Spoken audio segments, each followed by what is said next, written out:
오늘은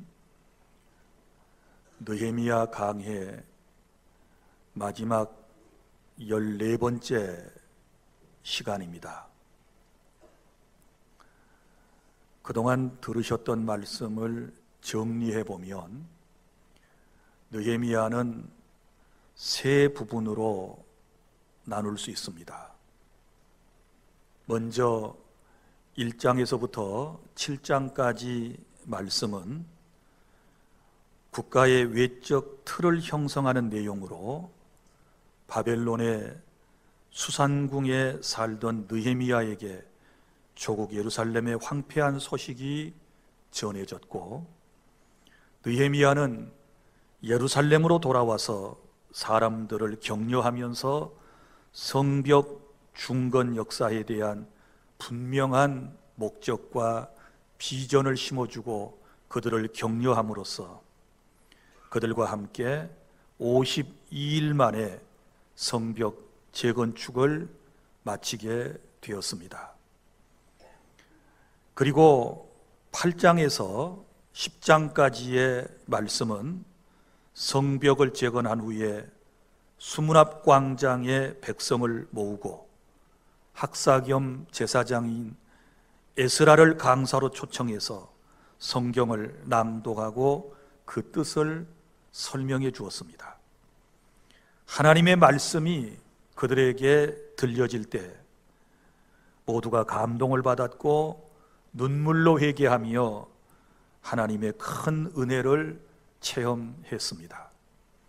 그리고 11장에서부터 13장까지의 말씀은 예루살렘 성벽 봉헌식과 성 안에 들어갈 사람들을 선택해서 그들은 예루살렘 성 안에서 성을 지키며 살게 된 것입니다. 느헤미야는 12년 동안 유다의 총독으로 있다가 바사, 즉 페르시아로 갔습니다. 그리고 주전 424년 이전에 다시 귀국했습니다. 그런데 느헤미야가 예루살렘을 비운 사이 그들의 대적들이 예루살렘을 장악하고 느헤미야가 어렵게 이루어 놓은 일들을 망쳐 놓게 된 것입니다. 오늘 본문 느헤미야 13장의 말씀은 이런 내용입니다. 대적들은 성전을 자신들의 본거지로 삼고 마음대로 휘둘렸습니다. 조국에 다시 돌아온 느헤미야는 이런 참담한 현실, 절망스러운 모습들을 보면서 결코 조국의 미래를 포기하지 않고 두 번째 총독의 임무를 시작하면서 적대 세력을 완전히 몰아내고 다시 개혁을 시작하는 것입니다. 오늘 주신 말씀을 통해 무너진 신앙생활의 기초를 다시 세우는 은혜가 있기를 바랍니다. 늘 우리는 세워놓지만 사단의 공격에 의해서 또 우리 자신의 연약함 때문에 세워놓은 것들이 자꾸만 무너지고 또 회파되는 이런 안타까운 삶을 경험하고 있습니다. 오늘 느헤미야 13장의 말씀을 통해서 우리 하나님께서는 무너진 5가지 신앙생활의 기초를 세우기를 원하시는데, 첫째는 1절부터 3절까지의 말씀을 통해서 하나님의 말씀을 세우시기를 바랍니다. 여러분, 인간의 타락은 하나님의 말씀이 무너진 데서부터 있는 것입니다. 하나님의 말씀을 잘 붙잡고 그 말씀에 순종하며 살았다면 절대로 인간의 삶은 무너지지 않을 것입니다. 그런데 인간이 하나님의 말씀을 멀리하고 이 말씀을 따르지 않게 되었을 때 모든 인생의 행복도 무너지게 되었고 인생은 고난과 고통 가운데 살게 된 것입니다. 사랑하는 성도 여러분, 하나님의 말씀인 성경은 신앙과 행위의 유일한 규칙이 된다는 사실을 여러분이 인정하시기를 바랍니다. 우리가 누구를 어떻게 믿어야 할 것인가, 그리고 믿고 난 이후에 어떻게 살아야 할 것인가에 대한 유일한 규칙은 하나님의 말씀인 성경밖에 없다는 사실을 아시기를 바랍니다. 오늘 말씀 1절부터의 내용을 제가 좀 상세하게 설명을 해드리면 이런 내용입니다. 자, 예루살렘 성벽 낙성식을 행하던 날 모세의 책을 낭독했다고 그랬습니다. 여기서 말하는 모세의 책은 모세가 기록한 모세의 오경을 말하는데 창세기, 출애굽기, 레위기, 신명기까지 이 5권의 책을 모세의 책이라고 그럽니다.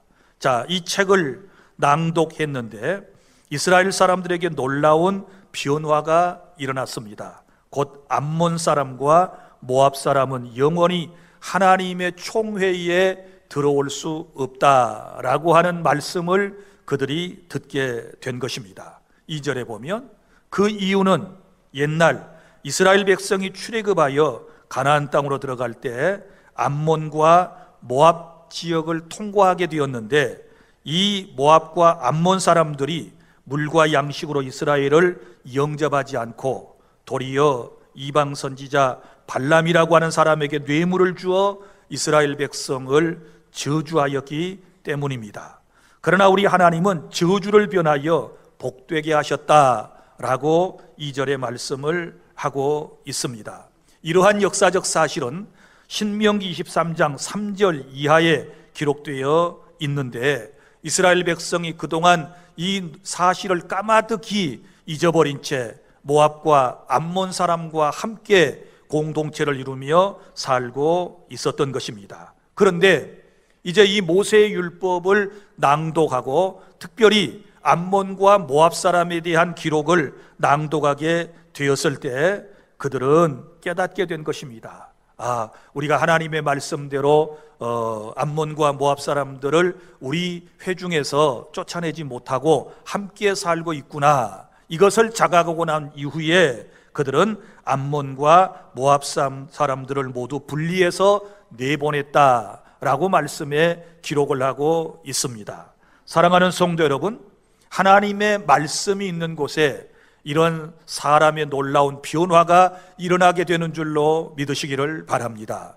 그동안 이스라엘 공동체는 까마득히 하나님의 말씀을 잊어버리고 살아가고 있던 것입니다. 그러나 이제 다시 하나님의 말씀을 낭독하게 되었을 때 예전에 하나님께서 주셨던 말씀들을 상기하게 되었고 그들은 그 말씀을 따라 행동으로 옮기는 그런 모습을 우리에게 보여주고 있는 것입니다. 사랑하는 성도 여러분, 정말 우리가 신앙생활하면서 알아야 할 것은 우리의 신앙의 기초는 하나님의 말씀에 있고 우리는 하나님의 말씀을 따라 믿음 생활을 해야 한다라고 하는 것입니다. 하나님의 말씀을 멀리하고서는 우리의 신앙은 절대로 올곧게 될 수가 없는 것입니다. 그런데 오늘날 많은 사람들이 하나님의 말씀은 뒷전으로 하고 사람들의 경험을 더 소중히 여기고 사람들의 간증을 성경보다 더 신뢰하는 경우도 있고 자기의 이성적 판단을 앞세우면서 하나님의 말씀을 뒷전으로 하는 이런 안타까운 현실을 우리는 살아가고 있습니다. 이래서는 안 되는 것입니다. 이렇게 하나님의 말씀이 무너지면 우리 신앙생활의 모든 것은 다 무너지고 만다는 것을 기억하고 이제는 하나님의 말씀으로 돌아와야 될 줄로 믿으시기를 바랍니다. 이전보다 하나님의 말씀을 더욱 가까이 하고 여러분이 하나님의 말씀을 읽고 그리고 듣고 배우고 이 말씀을 삶의 실천에 옮김을 통하여 하나님을 기쁘시게 하는 복된 성도의 삶을 꼭 살아야 될 줄 믿으시기를 바랍니다. 말씀이 우리를 살리는 것입니다. 말씀이 우리의 삶에 변화를 준다는 사실을 꼭 기억하시기를 바랍니다. 그래서 말씀을 멀리했던 삶을 회개하고 하나님의 말씀을 다시 세우는 이 사명이 우리에게 첫 번째로 중요하다라고 하는 것을 기억하시기를 바랍니다. 그 다음에 두 번째는 본문의 4절부터 9절까지의 말씀을 보면 거룩한 삶을 세워나가는 것입니다. 여러분, 예루살렘 성벽이 무너졌던 것처럼 우리 신앙생활의 거룩성이 무너져 버렸지 않았습니까? 여러분, 예수 믿는 사람을 뭐라고 얘기합니까? 성도라고 그러죠. 성도라고 하는 말의 뜻이 무엇입니까? 거룩한 백성, 거룩한 무리라고 하는 뜻입니다. 그러니까 예수님을 믿는 사람은 거룩한 삶을 살아야 할 존재이다 라고 하는 것입니다. 그런데 우리의 삶 가운데서 우리가 거룩성을 드러내지 못했고 거룩한 삶을 통하여 하나님을 기쁘시게 하지 못했던 그런 일들이 지금까지 진행되었지 않았습니까? 오늘 말씀을 잘 보세요. 4절에 보면 이전에 하나님의 성전의 방을 맡은 제사장 가운데 엘리야십이라고 하는 사람이 있었습니다. 그런데 이 엘리야십이라고 하는 사람이 누구와 연락을 했습니까? 오늘 4절에 보면 도비야라고 하는 사람과 연락을 했다고 그랬습니다. 그런데 이 제사장이 도비야를 위해 성전에 한 큰 방을 만들어 주었는데 그 방은 원래 오늘 말씀 5절에 보면 소제물이라고 하는 것은 하나님께 드리는 식물성 제사를 위한 이제 곡식을 말하는 것입니다. 그 다음에 유향 그릇과 또 레위 사람들과 노래하는 자들과 문지기들에게 11조로 주는 곡물과 새 포도주와 기름과 또 제사장들에게 주는 거제물을 보관해 두는 장소가 바로 이 방의 원래의 용도였습니다. 그런데 6절에 보면 느헤미야가 예루살렘을 떠나 있는 동안 엘리야삽 제사장이 암몬 사람 도비야를 위하여 하나님의 전에 있는 큰 방 하나를 내주게 되었던 것입니다. 그럼 이 도비야라고 하는 사람이 누구입니까? 여러분이 느헤미야 강해를 쭉 들으면서 도비야 이 사람에 대한 얘기를 많이 들었을 것입니다. 이 사람은 암몬 사람인데 이스라엘 사람들이 성벽을 재건축할 때에 방해했던 사람이에요. 산발랏과 도비야와 산발랏, 정말 나쁜 인간들이거든요. 그런데 이 사람을 위해서 큰 방을 마련해 주었다. 원래 그 방에는 뭐가 있었다고요? 하나님께 제사하고 또 제사장들에게 나눠줄 수 있는 11조를 보관하는 그런 큰 방이었는데 그런 것들은 다 치워버리고 이 이스라엘의 대적자인 도비야에게 누가? 바로 제사장이 그 방을 넘겨주었다. 이렇게 말하고 있지 않습니까? 사랑하는 성도 여러분, 그런데 이 엘리야십이라고 하는 제사장은 누구입니까? 이 사람은요, 한때 느헤미야 3장 1절 이하에 보면 성벽 공사 때 그 형제 제사장들과 함께 양문을 건축했던 사람입니다. 그런 그가 이제 타락해가지고 세상 사람과 연합하여 하나님의 영광을 지금 가리는 세속적인 사람으로 탈바꿈되었다라는 것을 알 수 있는 것입니다.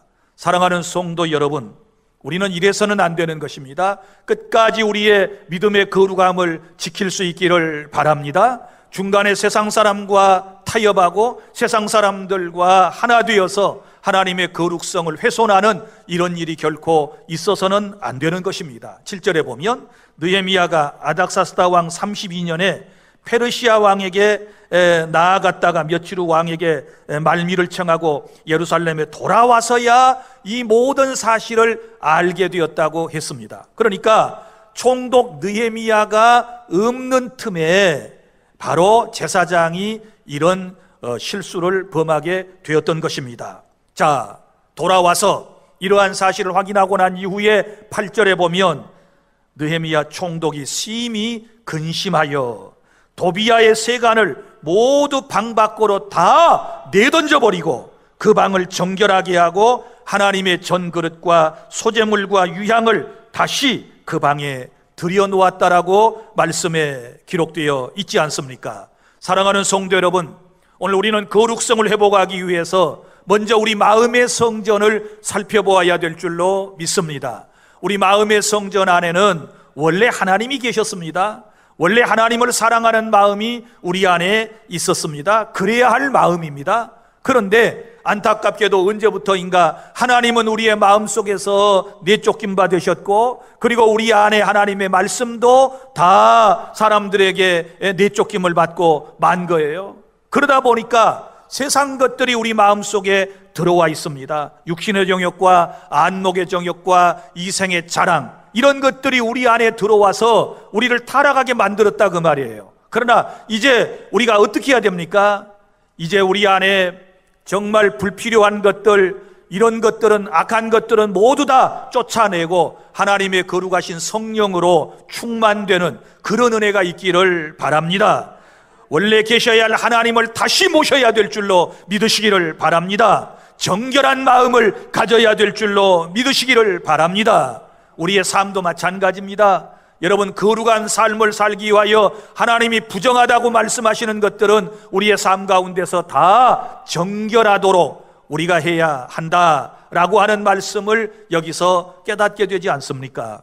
사랑하는 성도 여러분, 우리는 거룩한 백성입니다. 거룩하게 살아야 할 하나님의 택한 백성임을 기억하시고 이제부터 무너졌던 거룩성을 회복하실 수 있기를 바랍니다. 생각하는 것이 거룩하고 말하는 것이 거룩하고 행동 하나하나가 거룩해야 돼요. 하나님께서 말씀하셨습니다. 내가 거룩하니 너희도 거룩할지어다. 거룩함이 없이는 주를 볼 수가 없다, 이렇게 말씀을 하셨지 않았습니까? 그러므로 거룩하신 하나님을 마음속에 모시고 살아가는 성도의 삶은 이제부터 거룩한 삶을 살아야 하나님께서 기뻐하시고 우리를 통하여 영광을 받으시고 우리에게 예비하신 놀라운 복을 하나님께서 허락해 주실 줄 믿습니다. 그리고 셋째로, 무너진 무엇을 다시 세워야 할까요? 성도의 의무를 다시 세워야 하는 것입니다. 특별히 10절부터 14절까지는 무너진 11조에 대한 말씀을 하고 있습니다. 10절에 보면 느헤미야가 성전 낙성시 후에 알아본 바에 의하면 성전 직무에 봉사하는 레위 사람들에게 주어야 할 것을 주지 않았고, 그래서 먹고 살기 힘든 성전 봉사자들, 레위 사람들과 노래하는 사람들이 자기 밭으로 도망을 했다라고 기록을 하고 있습니다. 왜 그랬을까요? 왜 이런 일이 생겼을까요? 이 레위족이나 성전 안에서 봉사하는 사람들은 모두가 성전에서 나오는 것을 먹고 살 수 있도록 하나님이 정하셨잖아요. 그럼 성전에서 나오는 건 뭐예요? 다른 지파 사람들이 11조를 하나님께 바쳐요. 그러면 그 11조를 이제 성전 안에 큰 방에다가 쌓아놓고 이것을 급료처럼 성전에서 봉사하는 사람들에게 나눠줘야 하는 거예요. 그런데 이스라엘 사람들이 이 의무를 감당하지 않았어요. 11조를 갖다가 바치지 않은 거예요.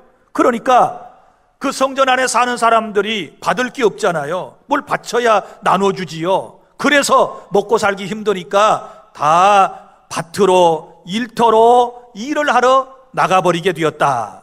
이런 안타까운 현실을 지금 성경에 기록을 하고 있는 것입니다. 그러니까 이스라엘 공동체가 느헤미야 10장 39절에서 약속하신 말씀을 지키지 않은 거예요. 그들이 예전에 어떤 약속을 했느냐?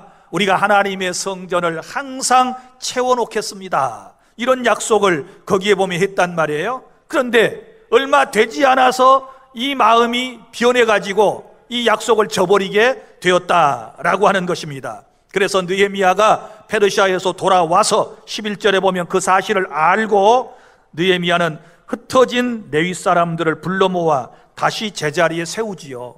다시 성전 안으로 다 들어오라고 그래요. 그리고 12절에 보면 온 유다로 하여금 곡식과 포도주와 기름의 11조를 가져다가 곳간에다가 드려라, 이렇게 명령을 했습니다.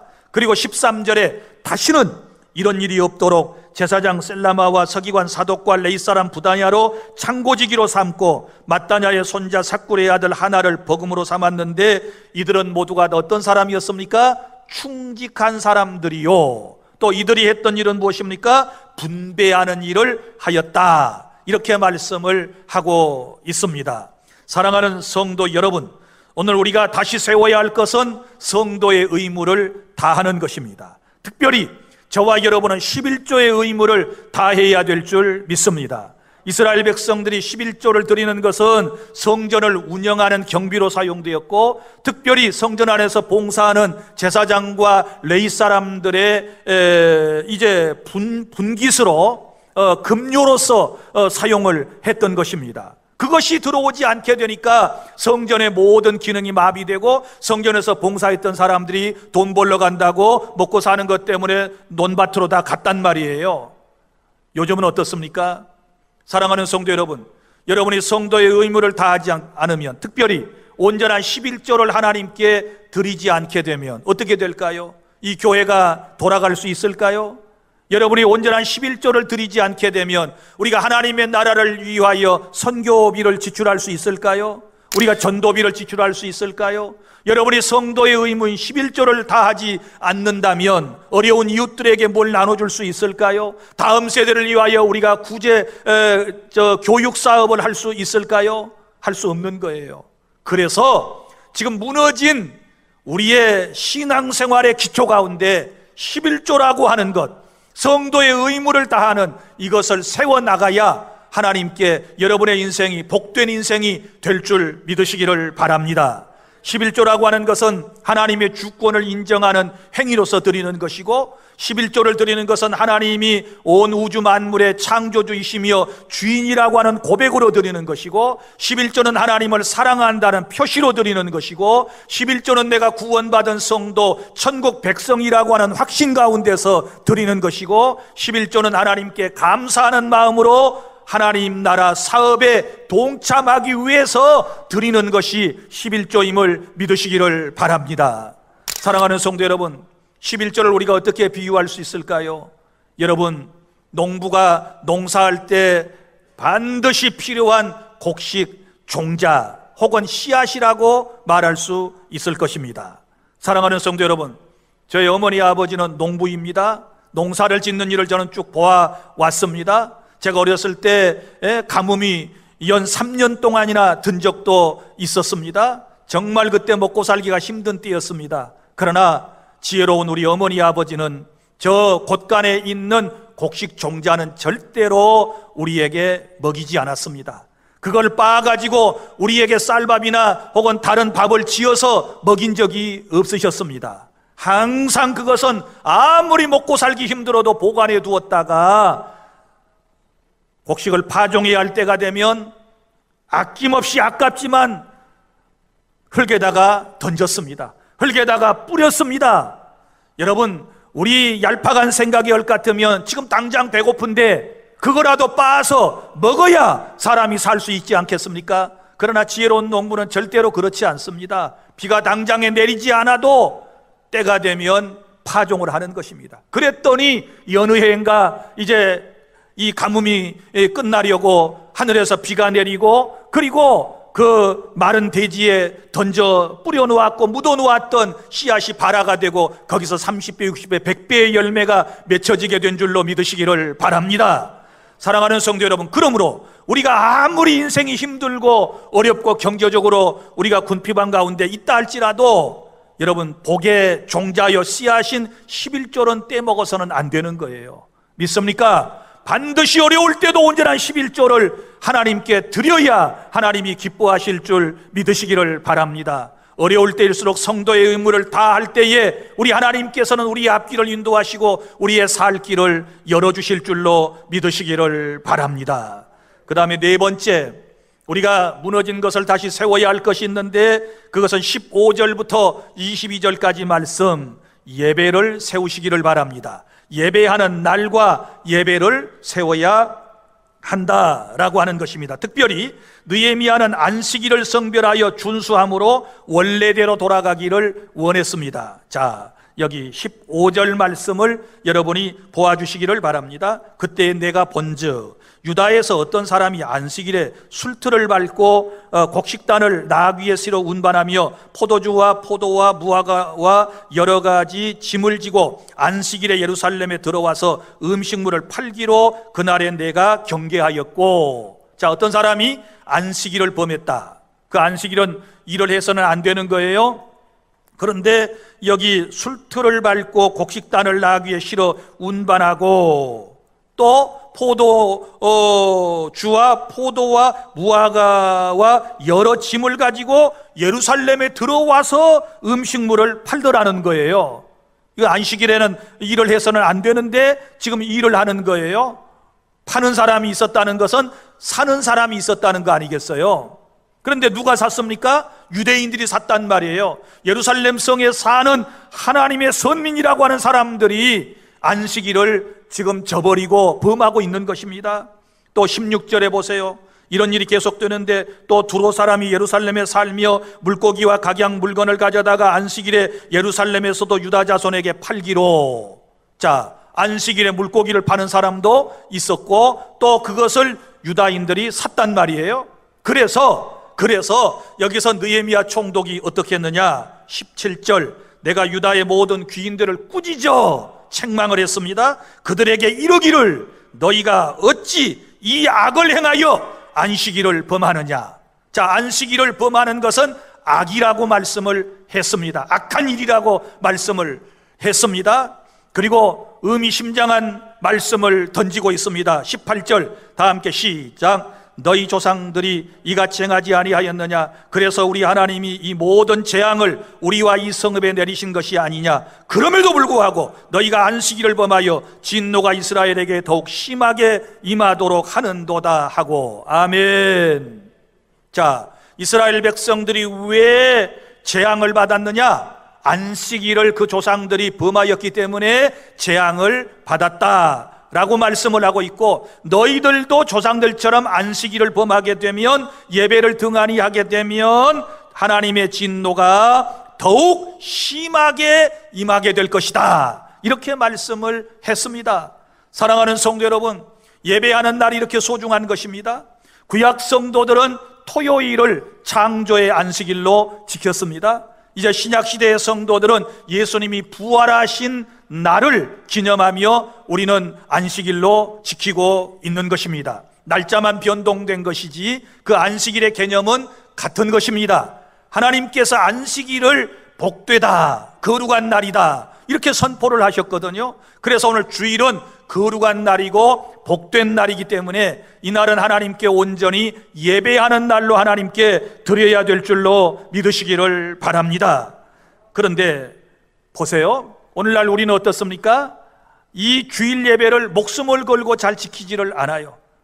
요즘 코로나 핑계를 치고 2년 동안이나 주일 예배에 참석하지 않은 사람들, 나 하나님께서 어떻게 생각하실는지 모르겠어요.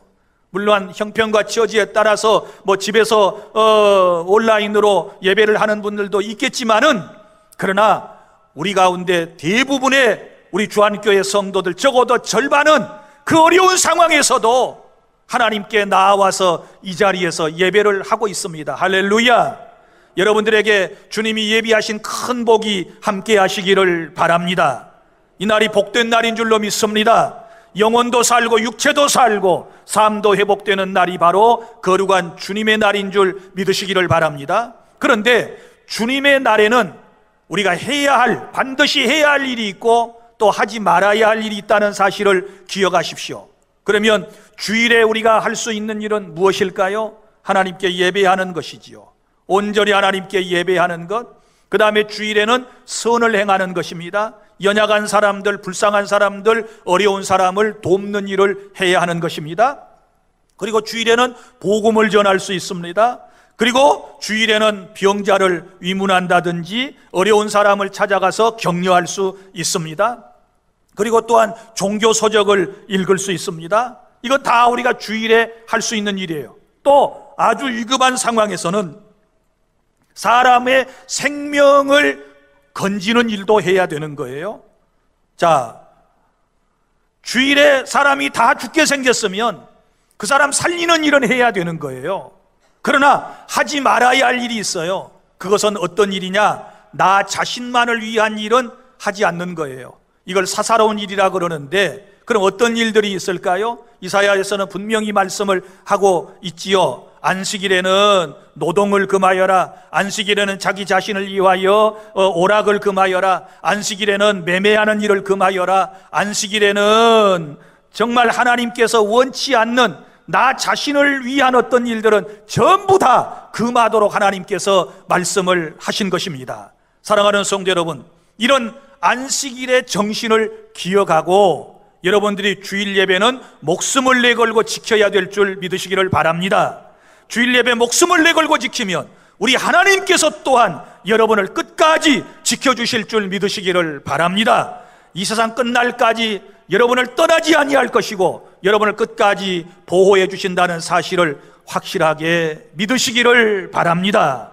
자, 그래서 무너진 주일 예배를 다시 세우기를 바라고, 마지막으로 다섯 번째 우리가 세워야 할 것이 있는데 그것은 가정을 세우는 것입니다. 자, 가정을 세우는 일을 우리가 해야 되는데 이 말씀은 23절부터 31절까지의 기록이 되어져 있습니다. 느헤미야는 이스라엘의 정체성을 확립하기 위해서 이방인과 분리하도록 당부를 하고 있는 것을 볼 수 있습니다. 23절, 그때에 내가 또 본즉 유다 사람이 아스돗과 암몬과 모압 여인을 맞아 아내로 삼았는데, 자, 유다 사람들은 여기 아스돗, 암몬, 모압은 이방 사람들이기 때문에 이 사람들과 자녀를 혼인시키면 안 되는 거예요. 요즘으로 말하면 불신결혼은 안 되는 거예요. 그런데 그 여인들을 이제 맞아들였다. 그들의 자녀가 아스돗 방언을 절반쯤은 하여도 유다 방언은 못하니 그 하는 말이 각 족속의 방언이므로 내가 그들을 책망하고 저주하며 그들 중 몇 사람을 때리고, 얼마나 이 참 엄한지를 보세요. 이방 결혼한 사람들을 때리고 그들의 머리털을 뽑고 이르되 너희는 너희 딸들을 그들의 아들들에게 주지 말고 너희 아들들이나 너희를 위하여 그들의 딸들을 데려오지 아니하겠다고 하나님을 가리켜 맹세하라. 하나님을 가리켜 이걸 저주의 맹세라고 그래요. 만약에 우리가 불신결혼시키면 우리가 저주를 받겠습니다 라고 맹세를 시켰다 그 말이에요. 왜요? 이스라엘의 신앙의 순수성을 지키기 위해서 그런 거예요. 그냥 저 이방 사람들은 다 하나님이 버려서 그런 것이 아니고 이방 사람들은 우상을 섬기고 있잖아요. 그래서 그 대표적인 예로 솔로몬을 말하고 있어요. 자, 26절부터 27절 다 함께 시작. 또 이르기를 옛적에 이스라엘 왕 솔로몬이 이 일로 범죄하지 아니하였느냐? 그는 많은 나라 중 비길 왕이 없이 하나님의 사랑을 입은 자라. 하나님이 그를 왕으로 삼아 온 이스라엘을 다스리게 하셨으나 이방 여인이 그를 범죄하게 하였나니 너희가 이방 여인을 아내로 맞아 이 모든 큰 악을 행하여 우리 하나님께 범죄하는 것을 우리가 어찌 용납하겠느냐? 아멘. 무슨 얘기입니까?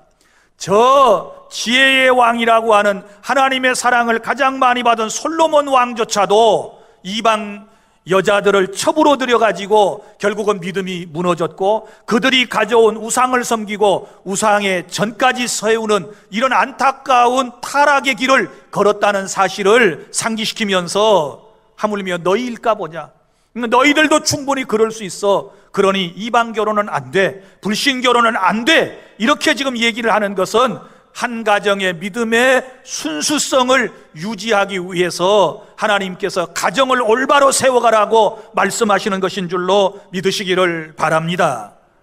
이제 여기 28절부터 마지막 절까지 말씀해 보면 심지어 대제사장의 가족들 가운데도 이런 일이 있었어요. 28절, 대제사장 엘리야삽의 손자 요야다의 아들 하나가 호론 사람 산발랏의 사이가 되었으므로, 이 산발랏이 누구라고 그랬어요? 호론 사람 산발랏, 암몬 사람 이 다비야, 이 사람들은, 도비야, 이 사람들은 모두가 다 예루살렘 성을 짓는데 방해했던 나쁜 인간들이거든요. 그런데 제사장도 사돈지간을 맺었단 말이에요. 그래서 내가 쫓아내어 나를 떠나게 하였느니라. 그래서 이 분리를 시키는 거예요. 내 하나님이여, 그들이 제사장의 직분을 더럽히고 제사장의 직분과 레위 사람에 대한 언약을 어겼사오니 그들을 기억하옵소서. 내가 이와 같이 그들에게 이방 사람을 떠나게 하여 그들을 깨끗하게 하고 또 제사장과 레위 사람의 반열을 세워 각각 자기의 일을 맡게 하고 또 정한 기한에 나무와 처음 익은 것을 드리게 하였사오니 내 하나님이여, 나를 기억하사 복을 주옵소서. 아멘. 자, 그래서 여기 중요한 것은 뭐냐? 가정을 세워라. 가정을 세운다는 말은 믿음의 가정을 세워라. 믿음의 명문 가정을 세우는 저와 여러분이 될 수 있기를 바랍니다. 그리고 난 이후에 우리가 하나님께 이런 기도를 할 수 있어요. 31절, 내 하나님이여, 나를 기억하사 복을 주옵소서. 할렐루야. 우리가 무너진 오늘 5개의 신앙생활의 기초를 세우고 난 이후에 우리가 할 수 있는 기도가 뭐라고요? 내 하나님이여 나를 기억하사 복을 주시옵소서. 그래서 여러분 이제 말씀을 맺습니다.